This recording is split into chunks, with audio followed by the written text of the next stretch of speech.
Here is journal entry number 2. This was the day that I traded way way too big in size on just to make myself feel better after losing on another account, which I'll show you here in a little bit. Account's still there, but it's down, but made 1500 that day. And this was yesterday's journal, which was the one trade $100 day that I made. And then today I traded FOMC. Probably won't trade news anymore until I figure out a good strategy. I back tested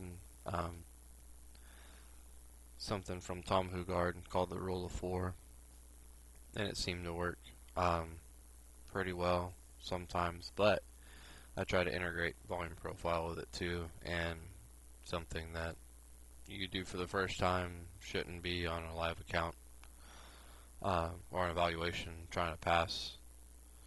So trade would have ended up working out. Had no way of knowing that. Kind of got out prematurely on a scare red candle coming down.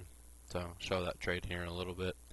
Just wanted to show where these accounts were. So while I'm explaining them on the chart, we can see, we'll know what accounts we're talking about, and I'll know what accounts I'm talking about going back and looking at these. So here's the other one that's in the red right now. So this was the first one, negative 252, trading stupid after I blew a trade day account, evaluation account. This one is the next day, me trying to make my money back. And this one, it's bad when you don't remember, what you did. But I made $400. Cool. Don't know how I did it. Not a good thing. And then this was me breaking my rules the day after. The day after the journal entry on the 27th. So this one, since it was down about, at the time before that trade, was about $300 something. I wanted to try to catch it up to the other one so I can pass them around the same time. Maybe I'll still try to do that, but I'm not going to do it with 3 minis anymore. I'll probably go to 1 mini or 5 micros or something once my structure actually comes back in. I don't feel like I have an edge in the market at all when price is outside of my weekly volume profile range, and I'll show that in a second. Just wanted to show all this first, but this is a rule break. This is too big of a position size. Hit my max daily loss limit pretty quick. Yep. I mean, again, I don't need to show that trade. It's negligible. It happened. It's not negligible, but it's a rule break nonetheless. Gonna document it on this journal entry, but it's not something that I'm gonna show on the charts here in a little bit. So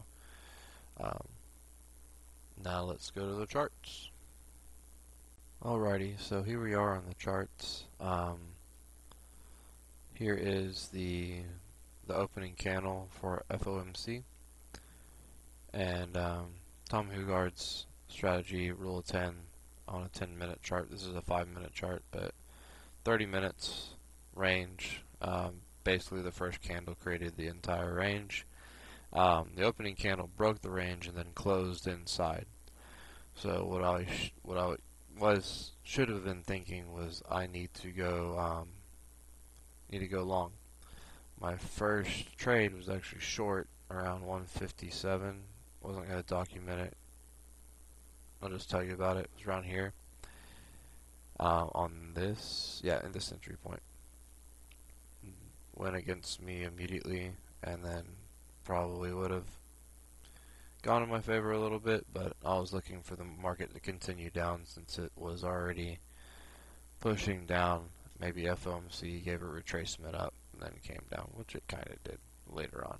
But um, wasn't really looking to stay in the trade that long.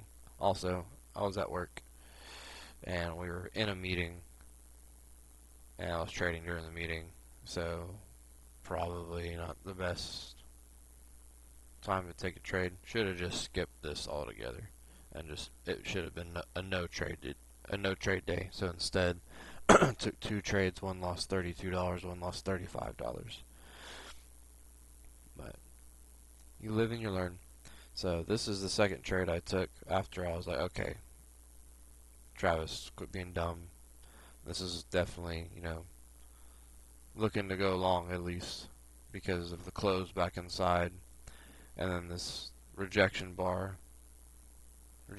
wick coming in, and then came back up again, closed above. But with catching all this, and it was looking good, I was just going to target the value area high of the session, of the entire New York session, mapped out on the volume profile. I was just going to target that. Would have been, 100 points, would have made my $32 back plus $170 day. That's what I was looking for. And then I saw this big red candle just go against me. I was like, and it was like right above the range, so I was like, let me go ahead and get out. So I did. Wouldn't have hit my target anyway if I stayed in the trade. I have a limit of 2 trades per day.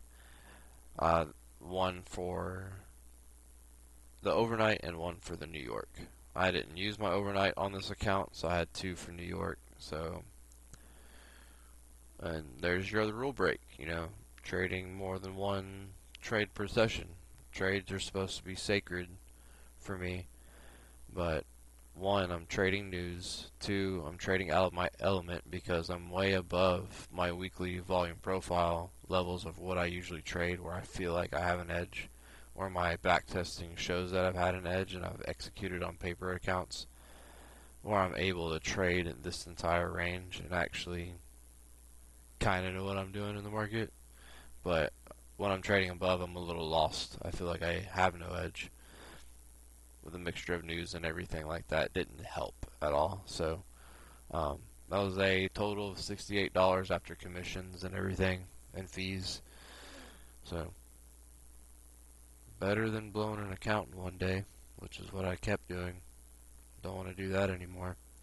That's why I'm trying to gain an equity curve of expectancy with 1 micro to prove my strategy has an edge, and then I can increase size. I can scale multiple accounts after that,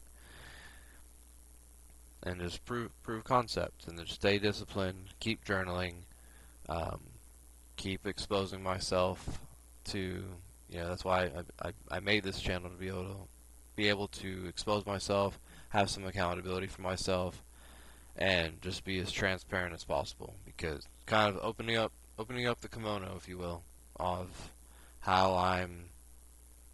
what kind of trader I really am, and going back through these to show what trader I need to be, that I want to be, the trader that's going to feed my family, take care of the legacy, to where I can just grow and scale bigger and bigger, and eventually invest long term. That's my end goal. But that's it. We'll see y'all tomorrow.